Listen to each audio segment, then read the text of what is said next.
Bom, vamos lá, pessoal. Prometo é o último vídeo. Voltando aqui. A rugosidade representa aqui é um fragmento amplificado da peça aqui. É um ponto amplificado. O A é a rugosidade. A rugosidade está contemplada aqui.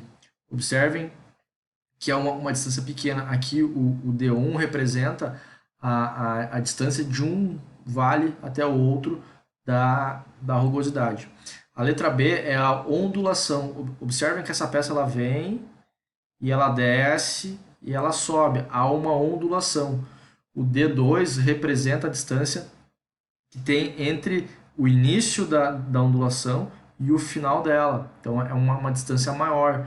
Então essa ondulação aqui ela não representa a rugosidade. A rugosidade é representada aqui por essa diferença aqui de altura, que a letra E representa a diferença de altura do pico menor até a altura máxima. E não, por exemplo, dessa parte aqui mais funda, né, em relação à mais elevada, porque isso aqui é um erro de ondulação. Isso é muito importante a gente entender. Né? E já a letra C é o erro de forma, que é a orientação das falhas, né, em que sentido elas estão. Então, recapitulando, a rugosidade da peça, o perfil que me interessa, é esse perfil da superfície, e não, por exemplo, o da ondulação, que seria toda essa parte aqui. E o erro de forma é a orientação das falhas, certo?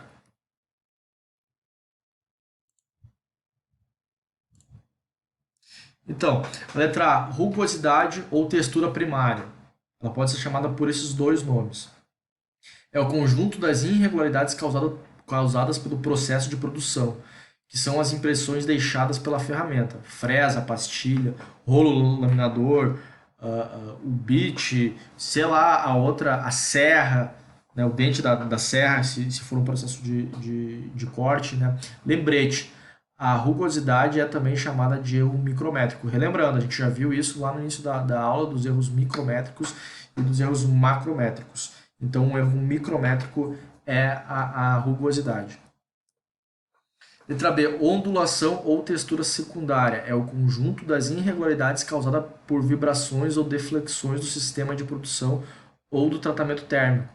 Então, essa falha, essa ondulação, ela está lá numa camada mais profunda da peça e tem a ver também até muitas vezes com a forma geométrica da peça. Então, ela fica exposta, né, na superfície da peça, no perfil, mas ela não é a rugosidade. Então, quando faz a filtragem, quando o rugosímetro faz a filtragem, ele elimina essa ondulação para ficar somente a rugosidade, somente as falhas do perfil da peça.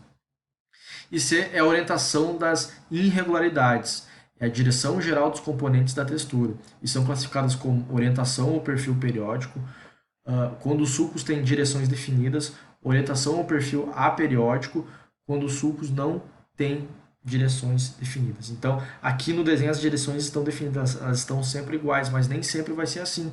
Que nem, por exemplo, podem ficar marcas da pastilha em marcas circulares. Então não vão ser retilíneas, vão ser circulares. E assim pode ter outros tipos de falha em função da ferramenta. Pode não ter uma periodicidade, pode não ter uma repetição sequencial da falha, da irregularidade. Pode ser irregular isso. E o passo das irregularidades. Está aqui o D1, que é referente à rugosidade, e aqui está o D2, que é referente ao passo da irregularidade da ondulação, da textura secundária.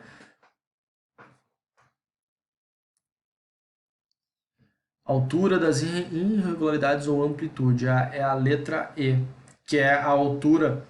Examinamos somente as irregularidades da textura primária, isso que eu falei lá no slide anterior. Eu não meço a minha rugosidade da distância mais baixa aqui até a mais alta aqui, não, porque isso é em função da ondulação.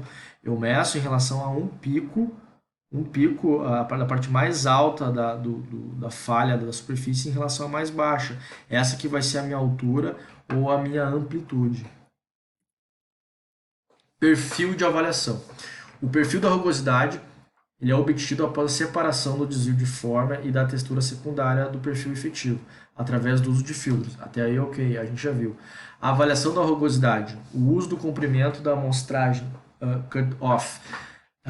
O cut-off é essa distância aqui. Então, se eu for medir, quando eu for medir com um rugosímetro, eu preciso ter uma distância, um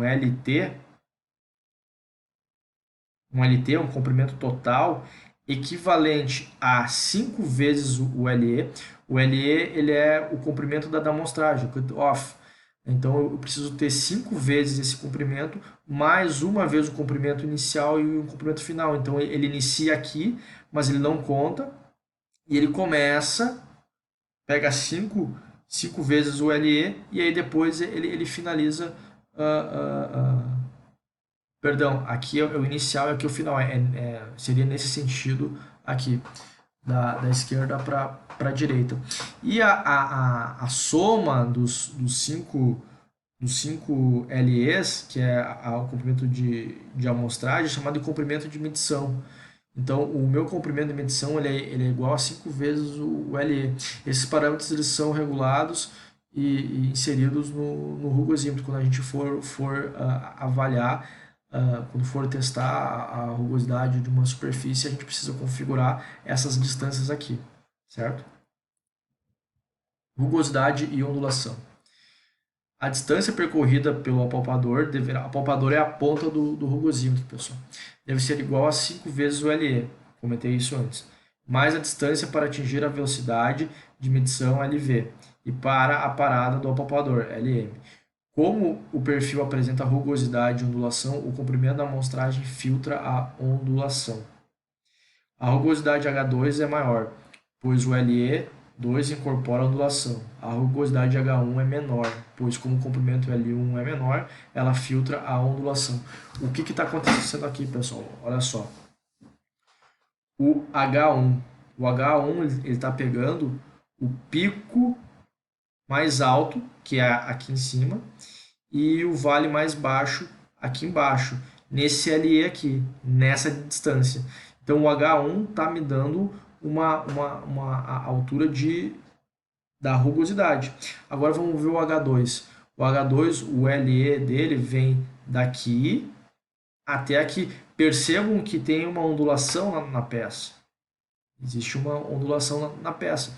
E ele está pegando, o H2 pega o mesmo ponto mais alto, o pico, que é o mesmo aqui para o H1 e o L1, porém o vale mais baixo dele é aqui embaixo, oriundo já da ondulação. Então o H2 e o L2 está medindo a ondulação, a rugosidade e a ondulação, enquanto o H1 está me dando somente a altura relacionada à rugosidade superficial da peça. E finalizando a aula sobre os sistemas de medição. Existem dois tipos de sistema de medição, o sistema de linha média M e o sistema de linha envolvente E. Confesso que todas as referências que se buscam, no Brasil principalmente, é utilizado o sistema de linha média M. O sistema de linha envolvente E, ele é mais complexo e ele não é utilizado aqui no Brasil. O que a gente utiliza é esse sistema aqui, o sistema da linha média M. E o que é essa linha M, pessoal? É uma linha que a gente pode atribuir como marco zero da superfície. É uma linha média, onde a soma das áreas efetiva, elas são, a soma dessas duas áreas é igual à soma do A3, é como se aqui fosse o ponto zero, a linha média. Então, A1 e A2, as áreas, são iguais à área 3. Então, é como se fosse o ponto zero, né? O que for daqui para baixo é menos e o que for daqui para cima é mais, de maneira que a soma do que está em cima da linha seja igual ao que está a soma das áreas da parte de baixo, dentro de um comprimento de amostragem, dentro do LE. Então, minha linha média ela fica dentro do comprimento de amostragem e a soma das áreas superiores é igual à soma das áreas inferiores. É nesse ponto que a linha média fica conectada. Hoje a gente vai até esse ponto.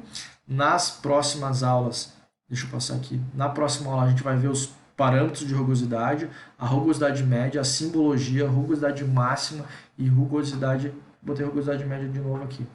A gente vai ver esses parâmetros, vai ver a parte de simbologia, vai ver a norma 8402, se eu não me engano, que é a norma que rege como que eu represento a superfície dentro de um desenho e como que eu leio ela consequentemente. Pessoal, agradeço a todos. Tenham uma ótima semana. Fico à disposição para dúvidas e questionamentos. Espero que vocês tenham uma boa aula. Obrigado.